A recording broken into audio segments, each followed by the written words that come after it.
Hi, good morning అందరికీ. మేమైతే వేరే ఇంటికి షిఫ్ట్ అవుతున్నామండి. ఈరోజైతే నేను క్లీన్ చేసుకోవడానికి వచ్చాను. ఫస్ట్ అయితే ఇంట్లోకి చీపురు కట్ట, పసుపు, ఉప్పు అయితే తీసుకురావాలని చెప్పారు ఇక్కడ. అందుకని చెప్పేసి నేను తీసుకొని వచ్చాను. చూడండి, ఇప్పుడైతే మా వాళ్ళు తిరుగుతూ ఉన్నారు. ఇంకా నేను ఇది క్లీన్ చేసి ఇంటికి వెళ్ళి సామాన్ అనేది వేసుకొని వస్తాం అనమాట. ఈరోజు నైట్ అంటే నెల పొడుపు రోజు నైట్ అంటే సాటర్డే రోజు అనమాట.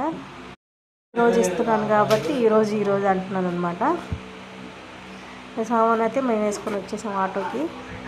ఓన్లీ సర్దుకోవడం అనమాట. చూడండి ఎలా ఉందో. అయితే ఇంకా పాలు పొంగిచ్చేసాను, ఇంకేం చేయలేదు వర్క్ అయితే.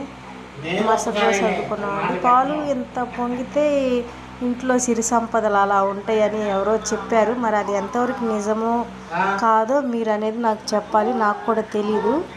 సో పాలు అయితే ఇలా పొంగిచ్చేసాను అనమాట. గ్యాస్ నిండా అంతా పడిపోయింది. అలా పడిపోయినప్పుడు కూడా పడిపోయిందే గ్యాస్ కడుక్కోవాలి అన్న థాట్ అయితే రాకూడదంట. నేనైతే స్టార్టింగ్లో అలా అనుకునేదాన్ని, ఏ గ్యాస్ నిండా పడిపోయాయి, కింద పడిపోయాయి, క్లీన్ చేసుకోవాలని అనుకునేదాన్ని. కానీ అట్లా అనుకోకూడదని నాకు మళ్ళీ మా అక్క వాళ్ళు చెప్పారనమాట. సో ఎంత పొంగితే అంత మనకి సిరి సంపదలు వస్తాయని చెప్తూ ఉంటారు పెద్దలు.